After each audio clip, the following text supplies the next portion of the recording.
السلام علیکم ورحمۃ اللہ وبرکاتہ۔ الحمد للہ رب العالمین، الصلاۃ والسلام علی اشرف الانبیاء والمرسلین وعلی آلہ وصحبہ ومن استنى بسنته الی یوم الدین، ثم اما بعد فاعوذ باللہ من الشیطان الرجیم، بسم اللہ الرحمن الرحیم، رب اشرح لی صدری ویسر لی امری واحلل عقدۃ من لسانی یفقہوا قولی، رب یسر ولا تعسر وتمم بالخیر، ربک نستعین، ان اللہ وملائکتہ یصلون علی النبی یا ایہا الذین آمنوا صلوا علیہ وسلموا تسلیما، اللہم صلی وسلم علی نبی الأمی وعلی آل محمد۔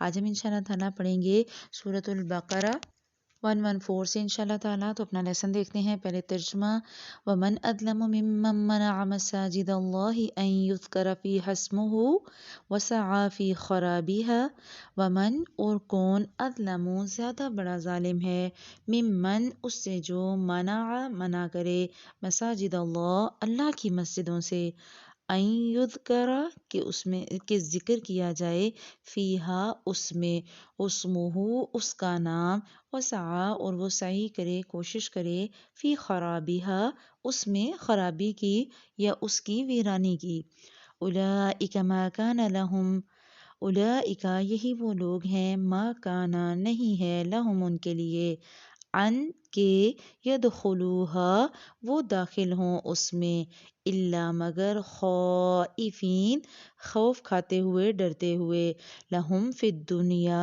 ان کے لیے دنیا میں، خزی رسوائی ہے، ولہم فی الآخرۃ عذاب عظیم، اور لہم ان کے لیے، فی الآخرۃ آخرت میں، عذاب عذاب ہے، عظیم بہت بڑا، وللہ المشرق والمغرب، اور للہ اللہ سبحانہ وتعالیٰ ہی کے لیے ہے، المشرق مشرق، والمغرب اور مغرب، فأینما تولوا فثم وجہ اللہ، فأینما پھر جس طرف بھی، تولوا تم منہ پھیرو گے، فثم تو وہیں ہے، وجہ اللہ اللہ کا چہرہ، ان اللہ واسع علیم، ان اللہ بے شک اللہ سبحانہ وتعالی، واسع انتہائی وسعت والے ہیں، علیم خوب علم رکھنے والے ہیں، وقالوا اتخذ اللہ ولدا اور انہوں نے کہا کہ بنا لیا اللہ سبحانہ وتعالی نے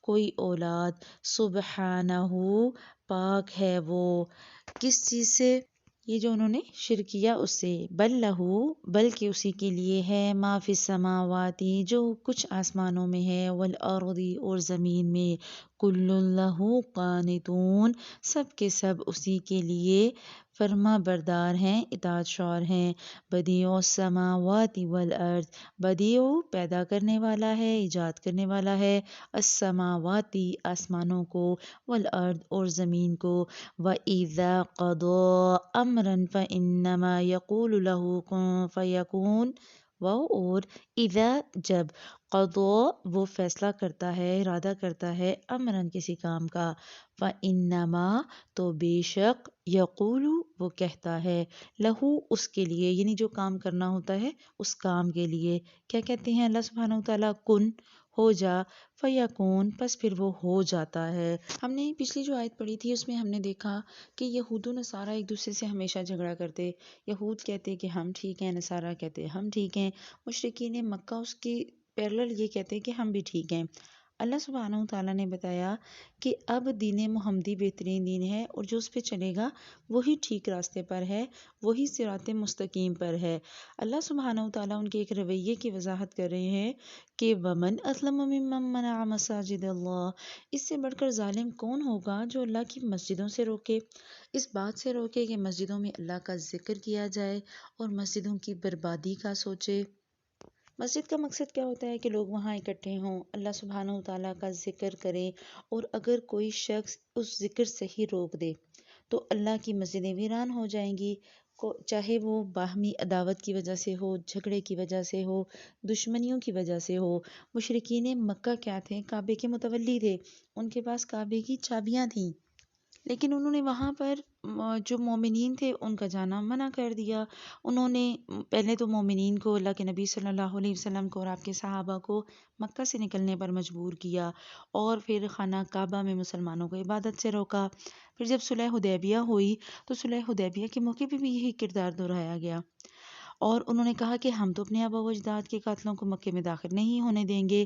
حالانکہ خانہ کعبہ میں کسی کو بھی عبادت سے روکنے کی نہ اجازت تھی اور نہ ہی کوئی روایت، لیکن مشرکین مکہ نے یہ کیا. مفسرین کی ایک اور رائے یہ ہے کہ اس سے مراد عیسائی ہیں، جنہوں نے روم کے بادشاہ کے ساتھ مل کر بیت المقدس میں یہودیوں کو نماز پڑھنے سے روکا اور اس کی تخریب کاری میں حصہ لیا. اب چاہے بیت المقدس سے روکا گیا اور چاہے خانہ کعبہ سے روکا گیا، چاہے یہود نے روکا، نصارہ نے روکا یا مشرکین نے روکا، یا چاہے آج کل کے ہمارے زمانے میں ہماری فرقہ واریت کی وجہ سے لوگوں کو روکا جائے، مقصد اس آیت کا کیا ہے کہ مسجدیں ہیں اللہ سبحانہ وتعالیٰ کا ذکر کرنے کے لیے، مسجدیں ہیں اللہ سبحانہ وتعالیٰ کے نام کو بلند کرنے کے لیے. مسجد سے ذکر کی جب آواز آتی ہے تو اس میں کیا کہا جاتا ہے؟ حی علی الصلاۃ، حی علی الفلاح. کوئی بھی فرقہ، کوئی بھی مسجد، اس میں سے اذان کی تو ایک ہی آواز آتی ہے.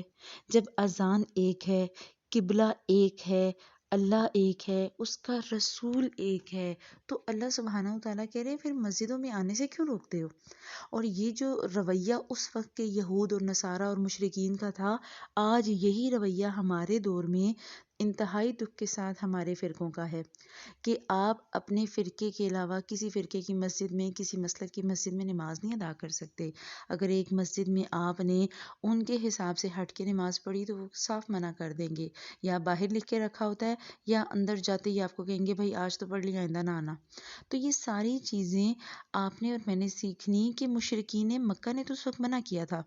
حالانکہ مسجد حرام میں کسی کو منع نہیں کیا جا سکتا، یہ مسجد حرام کے متولی تھے، لیکن اللہ تعالیٰ کیا کہہ رہے ہیں؟ یہ مسجد کی ویرانی چاہتے تھے.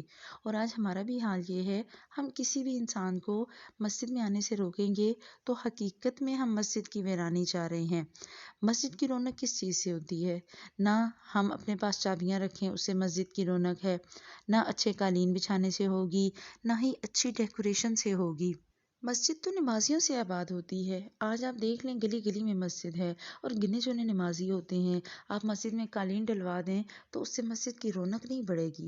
مسجد میں آپ جو مرضی کروا دیں، بہترین پنکھے لگوا دیں، بہترین اے سی لگوا دیں، بہترین ٹیپس لگوا دیں، لیکن جب تک نمازی نہیں ہوں گے مسجد کی رونق نہیں ہوگی. اور اسی کی طرف اللہ کے نبی صلی اللہ علیہ وسلم اشارہ کر کے گئے. آپ صلی اللہ علیہ وسلم کی حدیث کا مفہوم ملتا ہے کہ قرب قیامت میں مسلمانوں کی مسجدیں بظاہر تو آباد اور خوبصورت ہوں گی، مزین ہوں گی، مگر حقیقتاً وہ ویران ہوں گی اور ان میں حاضر ہونے والے نمازی کم ہو جائیں گے. یہی صورتحال ہے. آج ہماری مسجدوں کی ویرانی کی سب سے بڑی وجہ یہ ہے کہ ہم میں فرقہ واریت بہت زیادہ ہو گئی. ہم اپنے اپنے فرقے کی مسجدیں الگ کر لیتے ہیں اور ہم اپنے فرقے اور اپنے مسئلے کے علاوہ کسی کو نہ وہاں آنے دیتے ہیں، نہ وہاں کوئی بیان دینے کی اجازت ہوتی ہے. اور ہمارے رویوں میں اس قدر شدت آ گئی، ہمارے دل اتنے سخت ہو گئے کہ لوگ عبادت گاہوں سے دور ہو گئے. اگر آپ کو آپ کے محلے میں آپ کے مسلک کی مسجد نہ ملے تو لوگ مرد گھر میں ہی نماز پڑھ لیتے ہیں، کیونکہ مسجد میں وہ سکون اب نہیں رہا. کیوں نہیں ہوا؟ کیونکہ ہمارے دلوں میں گنجائش ختم ہو گئی. مسجد تو وہی ہے، اللہ کا گھر ہے، مسجد میں تو نماز ہی پڑھی جاتی ہے، اللہ کا ذکر کیا جاتا ہے. اللہ کہہ رہا ہے کون ہے جو مسجد میں اللہ کے ذکر کرنے سے روکے گا؟ اس سے بڑا ظالم ہو ہی کوئی نہیں سکتا. اللہ کے نبی صلی اللہ علیہ وسلم کی حدیث کا مفہوم آتا ہے کہ جب تم میں سے کوئی کسی آدمی کو بار بار مسجد میں آتا دیکھے تو اس کی ایمان کی گواہی دے. اللہ کی مسجدوں کو وہی آباد کرتے ہیں جو اللہ اور یوم آخرت پر ایمان رکھتے ہیں. اور آج ہمارا حال کیا ہے؟ ہم اگر کوشش کریں گے تو انشاءاللہ ہم مسجدوں کی دوبارہ نئے سرے سے آبادی کا ذریعہ بن سکتے ہیں. حضرت علی نے کہا کہ شرافت اور انسانیت کے کچھ کام ہیں، 3 حضر کے اور 3 سفر کے. ایک تو یہ کہ قرآن پاک کی تلاوت کرنا اور مسجدوں کو آباد کرنا اور ایسے لوگوں کو اکٹھا کرنا کہ جو دین کے کام میں مصروف رہتے ہوں. اور آپ دیکھیں کہ کیا ہم ایسا کچھ کر رہے ہیں؟ کیا ہم مسجدوں کو آباد کر رہے ہیں؟ اللہ کے نبی صلی اللہ علیہ وسلم کی حدیث کے مطابق تو وہ بہترین انسان ہے جس کا دل ہر وقت مسجد میں لگا رہے، جو مسجد میں ایک نماز پڑھے اور وہیں بیٹھ کر اگلی نماز کا انتظار کرے۔ آج ہماری مسجدوں کی ویرانی کا سب سے بڑا سبب ہمارے دلوں کی تنگی ہے۔ اگر ہمارے دل کھل جائیں گے تو پھر انشاءاللہ ہمارے لیے آسانی ہو جائے گی۔ آج ہم مسجدوں پر پیسہ لگاتے ہیں تو ہمیں اجر ضرور ملے گا، کیونکہ اللہ سبحانہ و تعالیٰ نے مسجد کا بہت بڑا مقام رکھا، اور حدیث کے مطابق کہ جس نے اللہ کی رضا کے لیے مسجد بنوائی، اللہ سبحانہ و تعالیٰ اس کے لیے جنت میں ایک ویسا ہی گھر بنا دے گا۔ تو آج ہم نے مسجدیں تو بنانی ہے، مسجدوں کے لیے چندے تو دینے ہیں، لیکن ہم نے مسجدوں کی آبادی کے انتظام بھی کرنے ہیں۔ ہم نے لوگوں کو موٹیویٹ کرنا، مسجد میں بیٹھ کے نماز پڑھیں، مسجد میں بیٹھ کے قرآن پڑھیں، مسجد میں ذکر کریں، مسجد میں بیانات رکھیں، مسجد میں ایسے سرکل بنائیں کہ وہاں دین کی ہی بات ہو، اللہ کا ذکر ہو، بغیر تعصب کے، بغیر فرقہ واریت۔ مسجد تو بنا دی شب بھر میں ایمان کی حرارت والوں نے، من اپنا پرانا پاپی ہے، برسوں میں نمازی بن نہ سکا۔ مسجدیں تو بہت بن گئیں، مسجدوں کی رونق، لوگ وہاں موجود نہیں۔ اللہ کے نبی صلی اللہ علیہ وسلم نے ایک دفعہ صحابہ سے کہا کہ کیا میں تمہیں ایسا عمل نہ بتاؤں جس سے اللہ تعالیٰ خطائیں مٹا دیتا ہے اور درجے بلند کر دیتا ہے؟ تو صحابہ کرام رضوان اللہ علیہم اجمعین نے کہا کیوں نہیں اللہ کے رسول؟ آپ صلی اللہ علیہ وسلم نے فرمایا مشقتوں کے باوجود کامل وضو کرنا اور مسجدوں کی طرف کثرت سے قدم اٹھانا، نماز کے بعد نماز کا انتظار کرنا، بس یہی رباط ہے۔ تو اب دیکھ لیں کہ اللہ کے نبی صلی اللہ علیہ وسلم نے تو بار بار مسجدوں کی طرف قدم اٹھانے کا کہا۔ آپ صلی اللہ علیہ وسلم کے حدیث کا مفہوم ملتا ہے کہ جو نمازی فجر کی نماز کے لیے مسجد نہیں آتے یا نہیں آنے کی کوشش کرتے تو ان کے گھروں کو میں جلا دیتا۔ تو آپ دیکھیں اللہ کے نبی صلی اللہ علیہ وسلم نے مسجد کی طرف جانے کی کتنی ترغیب دلائی۔ حضرت ابو ہریرہ کہتے ہیں کہ اللہ کے نبی صلی اللہ علیہ وسلم نے فرمایا جو شخص صبح و شام مسجد کی طرف جاتا ہے اللہ سبحانہ و تعالیٰ اس کے لیے جنت کی مہمانی تیار کرتا ہے، اور اللہ کے نزدیک پسندیدہ جگہ مساجد ہیں اور بدترین جگہ بازار ہیں۔ آج ہم بازار تو بھاگ بھاگ کے جاتے ہیں، ذرا سا کام ہو بازار چل پڑے، ذرا سا کام ہو بازار چل پڑے، لیکن ہم مسجدوں میں اتنے اہتمام سے نہیں جاتے۔ تو اللہ سبحانہ و تعالیٰ ہمیں مسجدوں کو آباد کرنے والا بنائے۔ اللہ سبحانہ و تعالیٰ کو وہ لوگ نہیں پسند۔ اللہ کہہ رہا ہے کہ جو مسجد میں اللہ کے ذکر کرنے کو روکیں اور اس کی بربادی کی کوشش کریں، اور بربادی یہی ہوگی کہ ایک وقت آئے گا مسجد میں گنے چنے لوگ آئیں گے، اور آج یہی سب کچھ ہم دیکھ رہے ہیں۔ آپ دیکھیں نماز جمعہ میں کتنے لوگ ہوتے ہیں، عام روٹین میں اتنے نہیں ہوتے۔ اس کے بعد رمضان المبارک میں نماز تراویح میں ہر گلی کی مسجد لوگوں سے بھری ہوتی ہے، اور عید کے اجتماعات اس سے بھی بڑے ہوتے ہیں۔ تو اس کا مطلب ہے لوگ زیادہ ہیں، آتے کم ہیں۔ اگر ہم یونٹی بنائیں گے، ہم اتحاد کو برقرار رکھیں گے، ہم یونٹی کو پروموٹ کریں گے، ہم اس بات کو پروموٹ کریں گے کہ دیکھیں آپ کا اور کوئی بھی فرقہ ہے، سارے مسلم ہیں نا، سب کا اللہ ایک، سب کا رسول ایک، سب کی کتاب ایک، اور دعوت دینے کا یہی طریقہ قرآن پاک میں بتایا گیا کہ جب کسی سے بات کرو تو کس بات کی طرف، کس کلمے کی طرف لے کے آؤ، اس بات کی طرف کہ دیکھو تمہارا اور ہمارا اللہ ایک ہے، وہی اللہ جس نے آپ کو بنایا، جس نے مجھے بنایا۔ جب ہم اللہ سبحانہ و تعالیٰ کو ایک مان لیتے ہیں، اس کے پیارے حبیب صلی اللہ علیہ وسلم پر ایمان لے آتے ہیں، انہیں خاتم النبیین مان لیتے ہیں، تو پھر بحث کی گنجائش نہیں بچتی۔ چھوٹی موٹی خطائیں انشاءاللہ اللہ سبحانہ و تعالیٰ معاف کرنے والے ہیں، لیکن ہمیں اپنے دلوں کو وسیع کرنے کی ضرورت ہے۔ اگر کوئی کوشش کرے گا اللہ کے ذکر سے روکنے کی، ان کی بربادی کی، اللہ کہہ رہا ہے اَن يَدْخُلُوهَا إِلَّا خَائِفِينَ، یہ وہ لوگ ہیں کہ وہ خوف کھاتے ہوئے انہیں اس میں جانا چاہیے۔ یہ جو حصہ ہے نا اولئک ما کان لہم ان يدخلوها الا خائفین، اس کے بارے میں مفسرین کی رائے یہ ہے کہ یہ اللہ سبحانہ و تعالیٰ کی طرف سے آگے خبر کی، مسلمانوں کی خوشخبری کے لیے الفاظ آئے کہ اللہ سبحانہ و تعالیٰ جب تمہیں غلبہ دے گا، تمہیں تمکن دے گا، تو مشرکین کو اس میں صلح اور جزیے کے بغیر رہنے کی اجازت نہ دینا۔ یعنی کہ اب مشرکین روکتے ہیں، بعد میں جب اللہ سبحانہ و تعالیٰ آپ کو اقتدار دے گا پھر اجازت ختم ہو جائے گی۔ لہٰذا جب 8 ہجری میں مکہ فتح ہوا تو اللہ کے نبی صلی اللہ علیہ وسلم نے اعلان فرمایا کہ آئندہ سال کعبہ میں کسی بھی مشرک کو حج کرنے کی اور ننگا طواف کرنے کی اجازت نہیں ہوگی، اور جس سے جو معاہدہ ہو چکا ہے اس معاہدے کی مدت تک اسے یہاں رہنے کی اجازت ہے۔ تو کچھ مفسرین نے یہ بھی کہا کہ یہ پیشن گوئی تھی کہ عنقریب مسلمانوں کو غلبہ حاصل ہوگا اور یہ مشرکین خانہ کعبہ میں ڈرتے ہوئے داخل ہوں گے، اور جو انہوں نے مسلمانوں پہ پہلے زیادتیاں کیں ان کے بدلے میں انہیں سزا دی جائے گی یا انہیں قتل کیا جائے گا، اور جلدی یہ خوشخبری پوری ہو گئی۔ لیکن اللہ سبحانہ و تعالیٰ نے انہیں پہلے ہی سزا سے بھی وارن کر دیا۔ اللہ سبحانہ و تعالیٰ کہہ رہے ہیں لَهُمْ فِي الدُّنْيَا خِزْيٌ وَلَهُمْ فِي الْآخِرَةِ عَذَابٌ عَظِيمٌ، کہ جو اللہ کے گھروں میں آنے سے، اللہ کے ذکر کرنے سے مسجدوں میں روکے گا، لَهُمْ فِي الدُّنْيَا خِزْيٌ وَلَهُمْ فِي الْآخِرَةِ عَذَابٌ عَظِيمٌ، تو اس کے لیے دنیا میں بھی رسوائی ہے اور آخرت میں بھی بڑا عذاب ہے۔ اور دنیا کی ان کی رسوائی بھی سارے جہان نے دیکھی، اور آخرت میں ان کے ساتھ کیا معاملہ ہوگا وہ بھی یقیناً تکلیف دہ ہوگا۔ وَلِلَّهِ الْمَشْرِقُ وَالْمَغْرِبُ، اور اللہ سبحانہ و تعالیٰ کے لیے ہی مشرق اور مغرب ہے۔ فَأَيْنَمَا تُوَلُّوا فَثَمَّ وَجْهُ اللَّهِ، بس تم جدھر بھی منہ کرو گے تمہیں اللہ ہی اللہ نظر آئے گا، اللہ کا چہرہ ہی نظر آئے گا۔ ان اللہ واسع علیم، اللہ سبحانہ و تعالیٰ تو بڑی وسعت اور بڑے علم والے ہیں۔ اللہ کا منہ ادھر ہی ہے جہاں تمہارا چہرہ ہوگا۔ کیا مراد ہوا یہ تھا کہ ہجرت سے پہلے مسلمان خانہ کعبہ کی طرف منہ کر کے نماز پڑھتے، ہجرت کے بعد مسلمان بیت المقدس کی طرف رخ کر کے نماز پڑھتے، اور مسلمانوں کو اس بات کا بڑا دکھ تھا۔ اس موقع پر یہ آیات نازل ہوئیں کہ جب بیت المقدس اللہ سبحانہ و تعالیٰ نے خانہ کعبہ پہلے قبلہ رکھا پھر بیت المقدس، اللہ کے نبی صلی اللہ علیہ وسلم کی خواہش تھی کہ انہیں ان کے والد کے قبلے کی طرف، حضرت ابراہیم کے قبلے کی طرف موڑا جائے۔ اللہ سبحانہ و تعالیٰ نے اس خواہش کو پورا کیا۔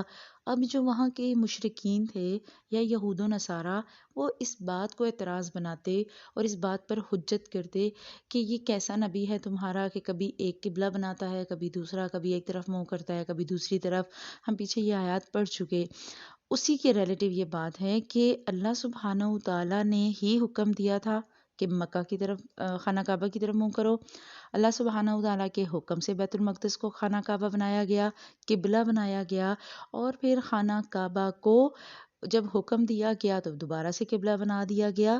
تو اللہ سبحانہ و تعالیٰ بتانا چاہ رہے ہیں کہ اللہ سبحانہ و تعالیٰ کے نزدیک سمت کی اہمیت نہیں ہے، سمت مقرر کرنے کی اہمیت نہیں ہے۔ قبلہ یا خانہ کعبہ کیا ہے؟ قبلہ صرف ایک سمبل ہے، یونٹی کا سمبل، ایک ایسا سمبل جس کی طرف یونٹی کے طور پر سارے کے سارے مل کے منہ کریں گے۔ اللہ سبحانہ و تعالیٰ نہ بیت المقدس میں رہتے ہیں نہ خانہ کعبہ میں رہتے ہیں، اللہ سبحانہ و تعالیٰ کی ذات تو ہر جگہ موجود، ہم جہاں کہیں دیکھیں گے ہمیں اللہ ہی نظر آئے گا۔ اس لیے اللہ سبحانہ و تعالیٰ کہہ رہے ہیں وَلِلَّهِ الْمَشْرِقُ وَالْمَغْرِبُ، مشرق بھی اللہ کا ہے، مغرب بھی اللہ کا۔ یہاں میں آپ کو ایک اور انفارمیشن کی بات بھی بتاؤں کہ جو یہود اور نصارہ تھے انہوں نے مشرق اور مغرب، خانہ کعبہ کے مشرق اور مغرب کے پورشن کو ڈیوائیڈ کیا ہوا تھا۔ نصارہ نے کیا کیا ہوا تھا کہ نصارہ نے خانہ کعبہ کا مشرقی حصہ اپنے لیے خاص کیا ہوا تھا، مخصوص کر رکھا تھا، اور اس کی وجہ شاید یہ تھی کہ حضرت مریم علیہ السلام کا مقام اس کی طرف تھا۔ یہود نے کیا کیا؟ یہود نے ان کے مخالف سمت کو لے لیا اور انہوں نے مغرب والی سمت کی طرف رخ کرنا شروع کر دیا۔ یہ پہلے کی بات تھی۔ جب اللہ سبحانہ و تعالیٰ نے قرآن پاک نازل کیا تو اللہ تعالیٰ نے ہمیں بتایا کہ دیکھو یہ اللہ سبحانہ و تعالیٰ کا مقصد قبلہ بنانا صرف تمہیں ایک پلیٹ فارم پر جمع کرنا ہے، ایک سمبل کے طور پہ تمہیں، یونٹی کے سمبل کے طور پہ تمہیں دیا گیا۔ اللہ سبحانہ و تعالیٰ تو ہر جگہ موجود ہے، اور بہت سے اسکالرز یہ بات بھی کہتے ہیں کہ اگر آپ سواری پر ہیں تو پھر اگر آپ کی سواری، آپ نے نفلی نماز پڑھنی تو نفل نماز پڑھنے کے لیے سواری کا منہ جس طرف بھی ہو آپ کو پڑھنے کی اجازت ہے، آپ نماز پڑھ سکتے ہیں۔ اب بات جو بھی ہو، چاہے وہ سواری کے حساب سے ہو، چاہے وہ کسی اور وجہ سے ہو یا مشرکین کی وجہ سے، بات کرنے کا مقصد یہ کہ خانہ کعبہ ہمارے لیے بہت زیادہ اہمیت رکھتا ہے، اور مشرکین کے یا یہود اور نصارہ کے بات کرنے سے ایمان والوں پہ کوئی اثر نہیں پڑتا۔ ایمان والوں کو پتہ ہے کہ جو کچھ ہوا اللہ سبحانہ و تعالیٰ کے حکم سے ہوا، اور اس سے یہ بھی پتہ چلا کہ سفر میں اگر آپ نوافل پڑھ رہے ہیں اور آپ کی سواری کا رخ آگے پیچھے بھی ہے تو کوئی حرج والی چیز نہیں۔ کیونکہ حضرت عمر سے ایک حدیث ملتی ہے کہ اللہ کے نبی صلی اللہ علیہ وسلم ایک دفعہ سفر پر جا رہے تھے کہ سواری پر نوافل ادا کیے، اور سواری کبھی ادھر رخ کرتی اور کبھی دوسری طرف، اور اسی طرح ایک دفعہ صحابہ کرام رضوان اللہ علیہم اجمعین نے اللہ کے نبی صلی اللہ علیہ وسلم کے ساتھ کہیں سفر کیا، اور اندھیرے کی وجہ سے جس نے جدھر چاہا رخ کر کے نماز پڑھی۔ تو جب رخ کہیں پر بھی کریں وہ نوافل کے لیے ہے، یہاں فرائض کی بات نہیں ہو رہی، یہ بات آپ ذہن میں رکھیے گا۔ رخ کسی بھی طرف ہوگا اللہ سبحانہ و تعالیٰ کہنے اللہ کے لیے ہی ہے، مشرق بھی اور مغرب بھی۔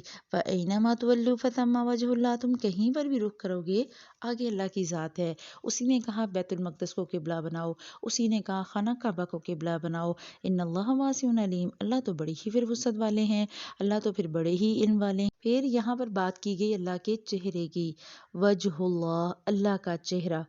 یہ اب آیات متشابہات میں سے ہے۔ قرآن پاک میں دو طرح کی آیات ہیں، محکمات اور متشابہات۔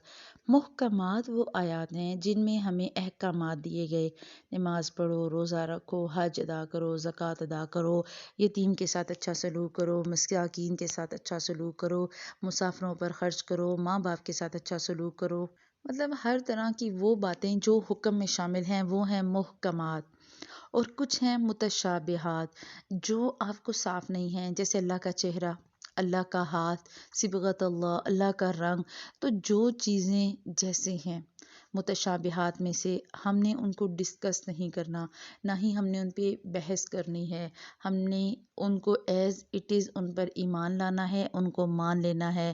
ہمیں نہیں پتہ اللہ سبحانہ و تعالیٰ کے چہرے کے بارے میں جو بات کی گئی تو اللہ کا چہرہ کیسا ہے، لیکن ہم یہ نہیں کہہ سکتے کہ یہاں اگر اللہ کے چہرے کی بات ہوئی تو اس کا مطلب اللہ کے احکامات یا اللہ کی نشانیاں ہیں، نہیں۔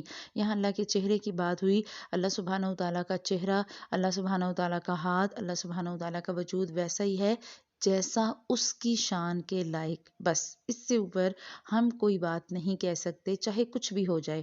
اللہ سبحانہ و تعالیٰ کی ذات بہت بابرکت ہے، اور اللہ سبحانہ و تعالیٰ کی ذات کے بارے میں آیات متشابہات کو لے کر بحث و مباحثہ کرنا یا کسی بات پہ اختلاف کرنا، اس کی ہمارے دین میں قطعاً کوئی اجازت نہیں۔ ہمیں اس پہ بحث نہیں کرنی، ہمیں من و ان آیات کو ماننا ہے، ان پر ایمان لانا ہے۔ اور اگر کوئی بندہ آپ سے ایسی آیات کے بارے میں بحث کرے تو اللہ سبحانہ و تعالیٰ نے قرآن پاک میں بتا دیا، وَإِذَا خَاطَبَهُمُ الْجَاهِلُونَ قَالُوا سَلَامًا۔ اگر کوئی سنتا ہے تو ٹھیک، اگر کوئی جاہل آ جائے تو رویہ کیا رکھو، السلام علیکم کہہ کے بس۔ اگر کوئی جاہل بات کرے تو بس السلام علیکم، آپ نے بحث مباحثے میں نہیں پڑھنا۔ یہاں یہ بات کر لیں کہ اللہ سبحانہ و تعالیٰ کی صفات کو منوعاً ماننا کیوں ضروری ہے۔ اللہ سبحانہ و تعالیٰ نے آپ کو اور مجھے پیدا کیا، وہ ہمارا خالق ہے، کریٹر ہے ہمارا، ہم سب کو اس نے بنایا، اس نے پیدا کیا۔ آپ اور میں اللہ سبحانہ و تعالیٰ کی کریشن ہیں، مخلوق ہیں۔ جب آپ خالق اور مخلوق کا تعلق دیکھتے ہیں تو ہمیشہ خالق جو ہوتا ہے، جو کریٹر ہوتا ہے، وہ اپنی مخلوق کے بارے میں، اپنی کریشن کے بارے میں ہر طرح کا نالج رکھتا ہے۔ آپ فیمیل ہیں، اگر آپ نے ایک سوٹ سٹچ کیا، آپ نے ایک جوڑا بنایا، سلائی کیا، آپ کو اپنے اس سلائی والے جوڑے کی ایک ایک بات، ایک ایک خوبی، ایک ایک خامی پتہ ہوگی، جبکہ مقابلے میں وہ آپ کے بارے میں اتنا نالج نہیں رکھ سکتا۔ آپ کی اولاد ہے، آپ کے ہی وجود سے وہ نکلی، آپ سے ہی وہ وجود میں آئی، لیکن اس کی تمام اچھی بری عادات کا آپ کو پتہ ہوتا ہے۔ آپ اپنے بچے کو کیا کہتی ہے بار بار، میں جانتی ہوں بیٹا تم میرے ہی بیٹے ہو، تم نے یہ کیا ہوگا، میں جانتی ہوں تم اولاد تو میری ہی ہو نا، میں تمہیں بہت اچھی طرح جانتی ہوں، لیکن آپ کی اولاد آپ کے بارے میں وہ باتیں نہیں جان سکتی جو آپ اپنی اولاد کے بارے میں جانتے ہیں۔ سیم اسی طرح ہم اپنے اللہ سبحانہ و تعالیٰ کے بارے میں وہ مکمل علم رکھ ہی نہیں سکتے۔ اللہ سبحانہ و تعالیٰ ہماری ایک ایک صفت سے واقف ہیں۔ اللہ سبحانہ و تعالیٰ نے انسان کی فطرت کو بڑی ڈیٹیل میں بتایا۔ یہ سورہ بقرہ شروع میں کیوں آئی؟ کبھی نوٹ کیا؟ سورۃ البقرہ میں انسان کی فطرت سے ریلیٹڈ ہر چیز موجود ہے۔ ہم نے شروع کیا سورہ البقرہ میں حروف مقطعات سے، اور وہاں سے لے کے جس آیت تک آج ہم پہنچے، آپ نے اپنے اندر کی بہت سی چیزوں کو اسی صورت میں محسوس کر لیا ہوگا، اسی صورت میں بہت سی چیزوں کی سمجھ آ گئی ہوگی۔ اللہ سبحانہ و تعالیٰ ان سب سے اپنے آپ کو بری و ذمہ قرار دے رہے ہیں۔ اللہ کہہ رہے ہیں کہ نہیں، فَأَيْنَمَا تُوَلُّوا فَثَمَّ وَجْهُ اللَّهِ، تم تو جدھر بھی دیکھو گے تمہیں اللہ کا چہرہ نظر آئے گا، اللہ ہی کا چہرہ ہے، اور اللہ کا چہرہ کیسا ہے اس پہ ہمیں بحث کرنے کی کوئی ضرورت نہیں۔ وَقَالُوا اتَّخَذَ اللَّهُ وَلَدًا، اللہ سبحانہ و تعالیٰ کے بارے میں یہ کہتے ہیں کہ اللہ کی اولاد ہے۔ وَلَّهُ مَا فِي السَّمَاوَاتِ وَالْأَرْضِ، بلکہ اسی کے لیے ہے جو کچھ آسمان اور زمین میں ہے۔ كُلٌّ لَّهُ قَانِتُونَ، ہر چیز اس کی فرما بردار ہے۔ ہم پیچھے جو اس سے پہلے والا لیکچر تھا، پچھلی آیات والا، اس میں پڑھ چکے کہ یہود، نصارہ اور مشرکین تینوں کے الگ الگ رویے تھے۔ یہود کیا کہتے؟ انہوں نے حضرت عزیر کو اپنا اللہ کا بیٹا بنا لیا، وہ کہتے تھے کہ حضرت عزیر اللہ سبحانہ و تعالیٰ کے بیٹے ہیں۔ عیسائی کیا کہتے؟ حضرت عیسیٰ علیہ السلام اللہ کے بیٹے ہیں۔ اور کفار مکہ کیا کہتے؟ کہ اللہ تعالیٰ نے فرشتوں کو بیٹیاں بنا لیا ہے۔ اللہ سبحانہ و تعالیٰ یہاں کہہ رہے ہیں کہ اللہ تو پاک ہے، اس کی ملکیت میں تو یہ آسمان اور یہ زمین سب کچھ ہے، اس کے پاس تو وہ کچھ ہے جس کا مالک اور کوئی ہو ہی نہیں سکتا۔ اللہ سبحانہ و تعالیٰ کہہ رہے ہیں وَقَالُوا اتَّخَذَ اللَّهُ وَلَدًا، یہ تو کہتے ہیں کہ اللہ نے بیٹا بنا لیا۔ سبحانہ، وہ تو پاک ہے۔ اللہ سبحانہ و تعالیٰ بیٹا کیسے بنا سکتا ہے؟ اللہ سبحانہ و تعالیٰ ایک چھوٹی سی بات سے بتانا چاہ رہے ہیں، بل لہو ما فی السماوات والارض، اللہ کے لیے تو آسمان و زمین کی ہر چیز ہے، سب کچھ اس کا ہے، پھر اسے بیٹے کی کیا ضرورت؟ بیٹے کی ضرورت کس کو ہوتی ہے؟ پہلا سوال، بیٹے کی ضرورت اسے ہوتی ہے جسے مرنے کا ڈر ہو کہ میں مر جاؤں گا، میری وراثت ہے، میری وراثت کا کیا ہوگا، میرے مرنے کے بعد میرے مال کا کیا ہوگا، میری کوئی اولاد ہوگی تو وہ میرا نام برقرار رکھے گی۔ اور آپ دیکھیں کہ اللہ سبحانہ و تعالیٰ کی ذات تو ان تمام چیزوں سے بری و ذمہ۔ اللہ سبحانہ و تعالیٰ تو الحی القیوم ہے، وہ تو قائم اور دائم زندہ جاوید ہستی، نہ اسے موت کا ڈر، وہ تو ایسی ہستی جسے نہ نیند آتی ہے اور نہ اونگ، وہ تو ایسا ہے کہ نہ اس کو تو نیند کا بھی شائبہ نہیں ہوتا۔ لم یلد ولم یولد، وہ تو ایسا ہے کہ نہ اس نے کسی کو پیدا کیا اور نہ اس کو کسی نے پیدا کیا۔ تو اللہ سبحانہ و تعالیٰ کو تو ان چیزوں کی ضرورت ہی نہیں ہے۔ بل لہ ما فی السماوات والارض، جو کچھ آسمان زمین میں ہے سب اسی کا ہے، اور صرف اسی کا ہے نہیں، کل لہ قانتون، سب کا سب اس کے لیے فرما بردار بھی ہے۔ یہ قانتون جو ہے نا، یہ اس میں انسان اور جنات شامل نہیں ہے۔ اللہ سبحانہ و تعالیٰ نے جس مخلوق کو اختیار دیا، اب تمام کی تمام مخلوقات ایسی ہیں جنہیں کوئی اختیار نہیں ملا سوائے جن اور انسانوں کے، اور ہمارے اختیارات بھی محدود ہیں۔ آپ اور میں، ہم انسانوں میں شامل ہیں، اللہ نے ہمیں اشرف المخلوقات بنایا، لیکن اللہ سبحانہ و تعالیٰ نے ہمیں صرف عبادت کا اختیار دیا۔ فَأَلْهَمَهَا فُجُورَهَا وَتَقْوَاهَا، اللہ نے نیکی اور بدی الہام کر دی، فطرت میں رکھ دیا کہ گناہ کھٹکے گا، فطرت میں رکھ دیا کہ نیکی اٹریکٹ کرے گی، نیکی ہمیں سکون دے گی، نیکی سے ہی ہم منزلوں کو پائیں گے، لیکن کئی چیزوں پر ہمیں اختیار نہیں دیا۔ آپ کا اور میرا زندگی پہ کوئی اختیار نہیں، ہماری اولاد پہ کوئی اختیار نہیں، ہمارے رزق پہ کوئی اختیار نہیں، اور یہ تو ساری آگے کی چیزیں، ہمارے وجود کے کسی حصے پہ اختیار نہیں۔ ہمارے جسم کا کوئی حصہ خراب ہو جائے، ہمارا اختیار نہیں ہم اسے ٹھیک کر سکیں۔ ہماری ناک لمبی ہے یا چھوٹی ہے، ہمارا اختیار نہیں۔ ہماری آنکھیں گول ہیں یا چھوٹی ہیں یا موٹی ہیں، کوئی اختیار نہیں۔ چہرہ ہے، چہرے کی بناوٹ ہے، ہمارا کلر ہے، ہمارا کسی چیز پہ کوئی اختیار نہیں۔ اللہ سبحانہ و تعالیٰ نے لمیٹڈ اختیارات دیے۔ ہمارے جسم پہ ہمارا اتنا اختیار نہیں کہ ہم اپنے جسم کو کسی ایکسیڈنٹ سے بچا سکیں، کسی ناگہانی آفت سے بچا سکیں، ہم ایسا نہیں کر سکتے۔ ہم اپنی زندگی اور موت طے نہیں کر سکتے، ہم اپنی اولاد، بیٹے اور بیٹیاں طے نہیں کر سکتے، چاہے جو مرضی ہو جائے۔ کچھ اختیارات اللہ تعالیٰ نے نہیں رکھے۔ اللہ کہہ رہے ہیں کل لہ قانتون، سب کے سب اس کے لیے فرما بردار ہیں، اس کے تو اطاعت شار ہیں۔ بدیع السماوات والارض، وہ تو ابتدا کرنے والا ہے آسمان اور زمین کی، وہ تو ایسا پیدا کرنے والا ہے جو بدیع ہے، ایک لفظ ہم نے پڑھا خالق، شروع میں ہم پڑھ کے آئے ہیں، شروع کی آیات میں یا ایھا الناس اعبدوا ربکم الذی خلقکم، وہ اللہ تو وہ جس نے تمہیں پیدا کیا، جو تمہارا خالق ہے۔ اب یہاں خالق ہوتا ہے پیدا کرنے والا، اور بدی با دال عین بدت بیسی سے نکلا ہے، کسی نئی چیز کو پیدا کرنا، ایسی چیز کو جو پہلے موجود نہ ہو۔ اب ان کی ڈیفینیشن ذرا الگ الگ سمجھ لیں کہ خالق وہ ہے جو ایک گیون چیز سے ایک نئی چیز بنائے، وہ ہے خالق۔ جیسے انسان کے پاس لکڑی، اس سے انسان کرسی بنا لے، میز بنا لے، فرنیچر بنا لے، بیڈ بنا لے، صوفہ بنا لے، یہ انسان پھر خالق ہو گیا کہ انسان نے ایک چیز کو پیدا کیا۔ اسی طرح آپ کے پاس گولڈ ہے اور وہ آپ نے اس کو پکایا، آپ نے اس سے جیولری بنا لی، آپ نے اس سے برتن بنا لیے، تو انسان خالق ہو گیا کیونکہ اس نے اس چیز کو پیدا کیا۔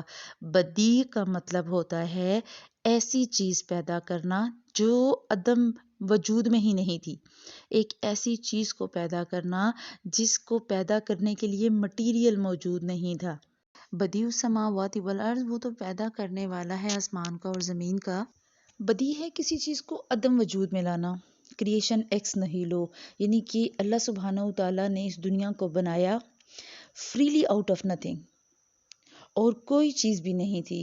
اللہ سبحانہ و تعالیٰ نے کسی پری ایگزسٹنس کے بغیر، کسی میٹر، کسی اسپیس، کسی ٹائم کے بغیر انسان کو بنایا، دنیا کو بنایا۔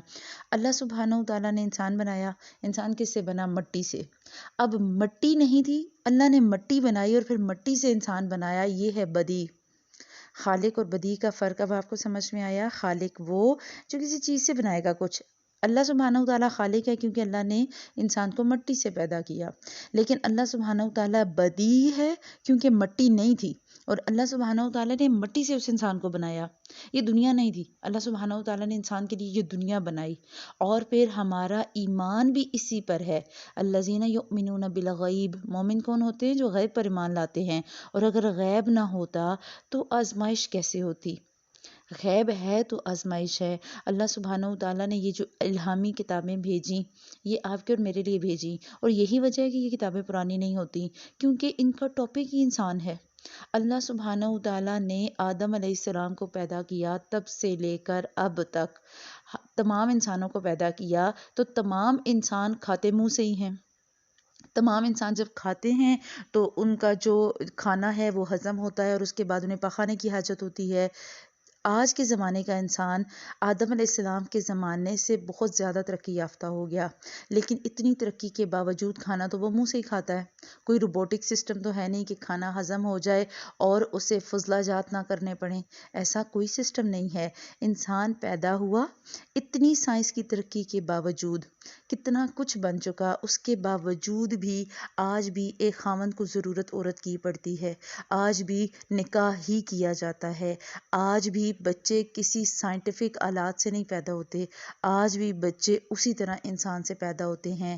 انسان اتنی ترقی کے باوجود اپنے آپ کو پخانے کی اور پیشاب کی حاجت سے جو ہے وہ بری ذمہ نہیں کر سکا، ٹھیک؟ حالانکہ انسان کو طہارت کی ضرورت ہوتی ہے، اور آج بھی طہارت کی وہ ضرورت آدم علیہ السلام سے ابھی تک طہارت کی ضرورت ہر انسان کو ہے، اور اس کے لیے وسیلہ پانی ہی ہے، اس کے لیے طریقہ جو ہے وہ پتھر یا ٹیشو ہی ہے، لیکن آپ اس کو صاف کیے بغیر نہیں رہ سکتے۔ اللہ سبحانہ و تعالیٰ نے کیا کہا کہ یہ دنیا آپ کے اور میرے لیے آزمائش ہے، اور یہ آزمائش اللہ نے ہمارے دلوں میں ڈالی۔ زُیِّنَ لِلنَّاسِ حُبُّ الشہوات، اللہ سبحانہ و تعالیٰ نے مزین کر دیا لوگوں کے لیے محبتیں۔ کون سی محبتیں؟ پیسے کی محبت، دولت، اچھا گھر ہو، اچھی بیوی ہو، نیک اولاد ہو، اور یہی چیزیں ہیں جو بار بار بار بار ہمیں کتابوں میں بتائی گئیں، اور الہامی کتابوں میں سب سے جو اہم بات کی گئی وہ اخلاقیات پہ کی گئی۔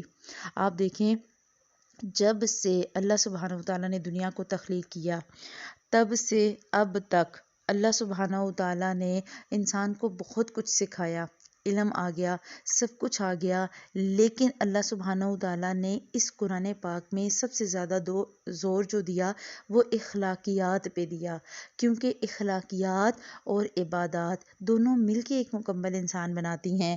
ہم نے پڑھا کہ اللہ سبحانہ و تعالیٰ کے خلاف اخلاقیات سے گری ہوئی باتیں یہ کرتے تھے۔ کیوں کہتے تھے اللہ نے بیٹی بنا دی؟ اللہ سبحانہ و تعالیٰ کہہ رہے ہیں اللہ تو پاک ہے، اللہ کو تو ضرورت ہی نہیں بیٹیوں کی، اللہ سبحانہ و تعالیٰ کیوں بیٹی بنائے گا اپنے لیے؟ اور حدیث کا مفہوم آتا ہے کہ اگر اللہ سبحانہ و تعالیٰ کی کوئی اولاد ہوتی تو آپ صلی اللہ علیہ وسلم نے فرمایا کہ میں سب سے پہلے اس کی عبادت کرنے والا ہوتا. اگر اللہ کی کوئی اولاد ہوتی تو یقیناً وہ بھی خدائی ہوتی، وہ انسان تو نہ ہوتی. تو اللہ سبحانہ و تعالیٰ ہر طرح کی شرک سے بری ذمہ ہے. اللہ تو وہ ذات ہے وَإِذَا قَضَى أَمْرًا فَإِنَّمَا يَقُولُ لَهُ كُن فَيَكُونُ. وہ جب کسی کام کو کرنے کا ارادہ کرتا ہے وہ تو بس ایک بات کہتا ہے، کن ہو جا، فیکون، پس وہ ہو جاتا ہے. اللہ سبحانہ و تعالیٰ کو اپنی ایجادات کی تخلیق کرنے کے لیے، اپنی کسی بھی چیز کو پیدا کرنے کے لیے وقت کا جو پیمانہ ہے وہ خود مقرر کرنا ہے. وہ کہے گا کن ہو جا، فیکون، اسی وقت ہو جائے گا. اب یہ جو ہونے کا ٹائم پیریڈ ہے نا، یہ الگ الگ ہے. کیسے ایک انسان ہے، اس کا بچہ 9 ماہ کا ٹائم پیریڈ کرتا ہے. اللہ سبحانہ و تعالیٰ نے تو اس کے ماں کی شکم میں ایک دن کہا کن ہو جا، وہ ہو گیا، لیکن اس کو ٹائم پیریڈ کا جو اس کا ڈیوریشن ہے وہ بھی اللہ سبحانہ و تعالیٰ سلیکٹ کرتے ہیں. انسان کا بچہ 9 ماہ میں پیدا ہوتا ہے، اور یہ وقت کا تعین یہ اللہ تعالیٰ کی ذات کے ساتھ خاص ہے. اللہ سبحانہ و تعالیٰ جس کے لیے چاہتے ہیں، کئی ایسے آپ بیکٹیریا وائرسز، یہ بھی کووڈ وائرس گزرا، کیا ٹائم پیریڈ ہے ان کی ملٹیپلیکیشن کا، اللہ سبحانہ و تعالیٰ ڈیسائیڈ کرتے ہیں. بیکٹیریا اور وائرس اور کووڈ وائرس کتنے سیکنڈز میں ملٹیپلائی ہوتے ہیں، ٹھیک ہے، سیکنڈز میں اللہ تعالیٰ ان کو ملٹیپلائی کرتے ہیں. اور خرگوش ہے وہ ہر مہینے بچہ دیتا ہے، مرغی ہے تو وہ 21 دن میں بچہ دیتی ہے، جبکہ اس کے مقابلے میں انسان 9 ماہ کا وقت لگاتا ہے. تو یہ جو وقت کا تعین ہے نا، یہ بھی اللہ سبحانہ و تعالیٰ کی ذات کے ساتھ خاص ہے. جیسے اللہ بدی ہے، وہ عدم محض سے وجود بخشتا ہے چیزوں کو، ویسے ہی جو کرنے کا پروسیس ہے وہ بھی اللہ سبحانہ و تعالیٰ ڈیسائیڈ کرتا ہے. اس کی ایگزسٹنس، وہ جب ارادہ کرتا ہے وہ کہتا ہے کن ہو جا، فیکن، وہ کام ہو جاتا ہے. اس سے کچھ بھی پیدا کرنے کے لیے کسی کی اجازت کی ضرورت نہیں. ایون حدیث میں آتا ہے کہ اللہ کے نبی صلی اللہ علیہ وسلم نے فرمایا کہ اللہ سبحانہ و تعالیٰ نے سب سے پہلے قلم کو پیدا کیا، پھر اسے کہا اکتب، لکھو. تو قلم نے پوچھا مکتب، میں کیا لکھوں، ما اکتب، میں کیا لکھوں. اللہ سبحانہ و تعالیٰ نے فرمایا اکتب القدر، ساری تقدیر لکھ دو. فکتب ما کانا وما ہوا کائن الا الابدی، کہ اللہ سبحانہ و تعالیٰ کے حکم سے جب اللہ نے کہا تقدیر کو لکھو، تو اس نے جو کچھ ہو چکا تھا اور جو کچھ ہونا تھا وہ سب لکھ دیا. اور یہ اللہ سبحانہ و تعالیٰ کے علم میں ہی ہے کہ کیا چیز کب ہونی، کیسے ہونی. اس کے علاوہ اللہ سبحانہ و تعالیٰ اللہ سبحانہ و تعالیٰ کی ذات کے علاوہ کوئی اختیار نہیں رکھتا کہ وہ چیزوں کو اپنی مرضی سے پیدا کرے. کوئی اختیار نہیں رکھتا. کوئی دعویٰ کرے، آپ نے بڑے بڑے پوسٹر دیکھے ہوں گے کہ بیٹا حاصل کرو تو بیٹی حاصل کرو تو محبوب حاصل کرو تو فلاں کرو تو ڈھمکاں کرو، کچھ بھی نہیں ہوتا ان چیزوں سے. یہ ہماری فرسودہ خیالات ہیں. یہ کافروں اور یہودیوں کے ساتھ رہ رہ کے نا، ہم نے جیسے ان کی باقی چیزوں کو اڈاپٹ کر لیا، ان کی طرح کے ڈریسز پہنتے ہیں ہم، ان کی طرح کے فنکشنز کرتے ہیں ہم، اسی طریقے سے ہم انہی کے کام کرنا شروع ہو گئے. اللہ سبحانہ و تعالیٰ نے کہا ایسا نہیں ہے. اللہ سبحانہ و تعالیٰ خالق بھی ہے اور بدی بھی ہے، اس کو پہچاننا ہے آپ نے اور میں نے. اور اسی لیے آئے للہ ما فی السماوات و ما فی الارض، اسی کے لیے جو کچھ آسمان میں ہے، جو کچھ زمین میں ہے. اب یہاں آخری بات پہ میں آج کا ٹاپک مکمل کروں گی. اللہ سبحانہ و تعالیٰ نے کتنی مخلوقات پیدا کی، لیکن ان میں سے عبادت کا اختیار صرف جن و انس کو دیا. اللہ سبحانہ و تعالیٰ کے نزدیک کوانٹٹی کی اہمیت نہیں ہے، اہمیت ہے کوالٹی کی. مکہ میں 2/3 قرآن پاک نازل ہوا، لیکن مکہ کے 2/3 قرآن پاک میں 13 سال کا عرصہ گزرا اور صرف 125 لوگ ایمان لائے. اللہ سبحانہ و تعالیٰ نے کیا کہا کہ کوانٹٹی کم ہو بے شک، کوالٹی اچھی ہو.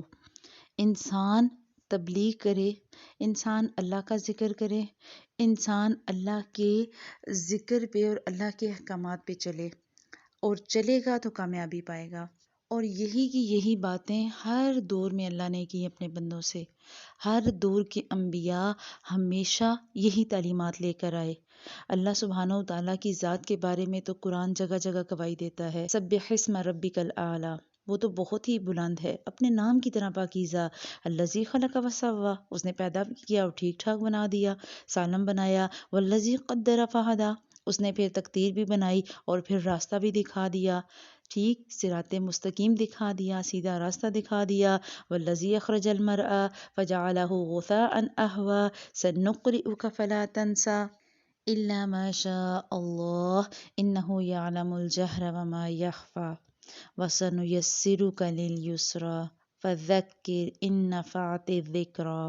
اللہ سبحانہ وتعالیٰ کہہ رہے ہیں آپ نصیحت کرتے رہیں، کچھ تو نصیحت فائدہ دے گی نا۔ پریکٹس میک پرفیکٹ، آپ نے سنا ہوگا کہ مشکل کے ساتھ ہی آسانی ہے، گریں گے، پڑیں گے، ٹھڈے کھائیں گے، تب جا کے صحیح چلنا سیکھیں گے۔ تو اللہ سبحانہ وتعالیٰ نے آپ کو اور مجھے کامیابی کا ایک ہی معیار دیا، سَيَذَّكَّرُ مَن يَخْشَىٰ، وہی نصیحت پکڑے گا جو ڈرتا ہوگا، وَيَتَجَنَّبُهَا الْأَشْقَىٰ، اور بدبخت اس سے بچتا رہے گا، گریز کرتا رہے گا، الَّذِي يَصْلَى النَّارَ الْكُبْرَىٰ، پھر وہ بڑی ہی آگ میں جائے گا، ثُمَّ لَا يَمُوتُ فِيهَا وَلَا يَحْيَىٰ، نہ پھر وہ وہاں مرے گا اور نہ جیے گا، وہ اسی تکلیف دہ حالت میں رہے گا۔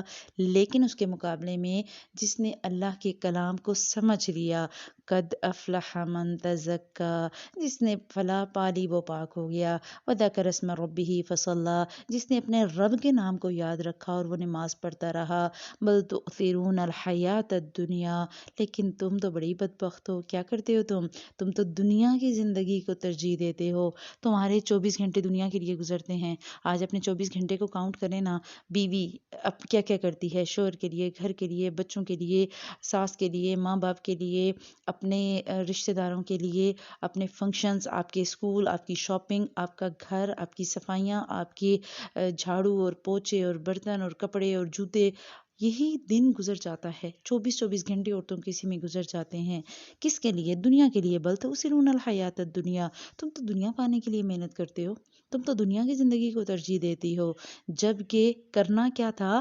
والآخرۃ خیر وابقیٰ، بہتر تو آخرت تھی، بہتر اور باقی رہنے والی چیز پہ تو تم نے فکر ہی نہیں کی، تم نے اس پہ تو کام ہی نہیں کیا، تم نے کہا بڑا ٹائم ہے جی پڑھ لیں گے، اچھا قرآن ہی ہے نا گھر میں ہی پڑھ لیں گے، اچھا قرآن پاک کو کیا پڑھنا، صبح سورہ یاسین پڑھ لی تھی، اور پورا قرآن پاک پڑھنے کا وقت نہیں ملتا ہمیں۔ اللہ کہہ رہا ہے یہ انسان کی فطرت ہے، اور میں نے اسی فطرت میں انسان کو پیدا کیا، اور اِنَّ هَٰذَا لَفِي الصُّحُفِ الْأُولَىٰ صُحُفِ ابراہیم و موسیٰ، یہی ساری کتابیں پہلی کتابوں میں بھی یہی ساری باتیں تھیں، ابراہیم اور موسیٰ کے صحیفوں میں بھی یہی باتیں تھیں۔ اللہ سبحانہ وتعالیٰ نے انسان کو جب سے پیدا کیا، اور جب اللہ سبحانہ وتعالیٰ اس دنیا کو ختم کرے گا، تو اللہ سبحانہ وتعالیٰ نے ہر دور میں، ہر دور کے ہر امت کے انبیاء کو یہی باتیں کہیں جو آج آپ اور میں سن رہے ہیں، لیکن دکھ کے ساتھ ہم سن تو رہے ہیں لیکن عمل ہم میں نہیں ہے۔ ہمیں با عمل مومن بننا، ہم نے پڑھ لیا کہ اللہ کی مسجدوں میں ذکر کرنے والوں کو نہیں روکنا، اللہ سبحانہ وتعالیٰ کے لیے ہی خاص ہیں عبادات، اللہ سبحانہ وتعالیٰ کے احکامات پر ہم نے چلنا، تو جب ہم دل سے چلیں گے تو ہمارے دلوں میں گنجائش اور وسعت ہوگی، تو ہماری مسجدیں بھر جائیں گی، ہماری مسجدوں میں نمازی بڑھ جائیں گے۔ اور دوسری چیز جو آج کا مین ٹاپک کہ اللہ سبحانہ وتعالیٰ کی ذات کو، خالق اور بدی دونوں کو سمجھنا، اللہ سبحانہ وتعالیٰ کو وہ خالق سمجھنا جس نے ہمیں عدم وجود بخشا، ٹھیک، کچھ بھی نہیں تھا اور اس نے ہمیں پیدا کیا، تو اس کو اس کی تمام صفات کے ساتھ اور اس کی ذات کے ساتھ ماننا، مکمل ماننا، جو اللہ آپ کو اور مجھے بغیر مٹی کے پیدا کر سکتا ہے، وہ ہمارے دل کے اندر چھپے ہمارے خیالات سے بھی واقف ہے۔ تو اللہ سبحانہ وتعالیٰ سے اس دعا کے ساتھ ختم کریں گے کہ وہ ہمارے دل بدلے، وہ ہمارے دلوں کو اسلام پر ثابت قدم کرے، اور جب ہم دین پر ثابت قدم ہو جائیں، ہمیں اطاعت شاری کرنی آ جائے، پھر ربنا لا تزغ قلوبنا، اے اللہ پھر تو ہمارے دلوں کو نہ بدلنا، ہمیں ہمیشہ اپنی اطاعت پر قائم اور دائم رکھنا، ہمارے لیے ایک ہی اصول رکھنا جو صحابہ کا تھا، سمعنا و اطعنا، ہم نے سنا اور ہم نے اطاعت کر لی، ہم نے مان لیا، جو پڑھتے جا رہے ہیں اے اللہ ہم اس پہ عمل کریں گے، ہمیں تو اپنا فرما بردار اور اطاعت شار بندہ بنا لے، اپنا بہت ہی زیادہ اطاعت کرنے والی بندی اور اپنا بہت ہی زیادہ ذکر کرنے والی بندی بنا۔ اللہ سبحانہ وتعالیٰ سے دعا کرتے ہیں اللہ سبحانہ وتعالیٰ ہمیں اس علم کو بہترین طریقے سے سمجھنے والا بنائے، اسے اپنے عمل میں ڈھالنے والا بنائے۔ سبحانک اللہم و بحمدک، نشہد ان لا الہ الا انت، نستغفرک و نتوب الیک۔ السلام علیکم ورحمۃ اللہ وبرکاتہ۔